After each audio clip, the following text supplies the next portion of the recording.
नमस्कार मित्रमंडळीनो. तर आज रक्षाबंधन आहे आणि मी माझ्या माहेरी आली आहे. खरं सांगायचं तर माझं माहेर जवळ असल्याकारणाने माझं जास्त राहणं होत नाही आणि मग आई प्रत्येक वेळेस कंप्लेंट करत असते, "तू येतेस आणि उभ्या-उभ्या जातेस, राहत नाहीस." मग आज मी येतानाच माझ्या नवऱ्याला सांगितलेलं, "मी 4 दिवस का होईना माझ्या आईकडे राहणार आहे आणि मी येणार नाही 4 दिवस तरी."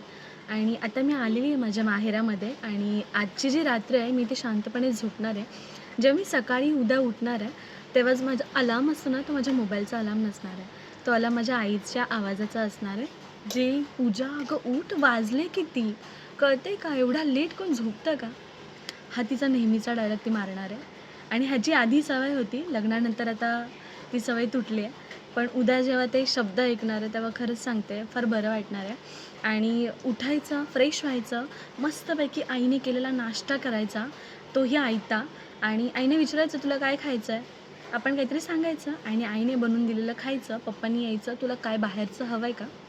मी आणून देतो."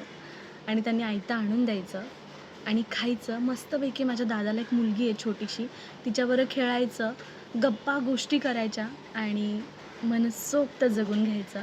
आणि हे मनसोक्त जगण्यासाठी ना, खरंच माहेर ही उभीची आणि माईची जागा असते.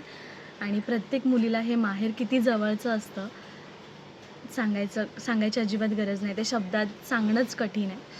तर तुम्हीही तुमच्या माहेरात गेला आणि तुम्ही काय फील करता ते नक्की मला कमेंटद्वारे सांगा. धन्यवाद.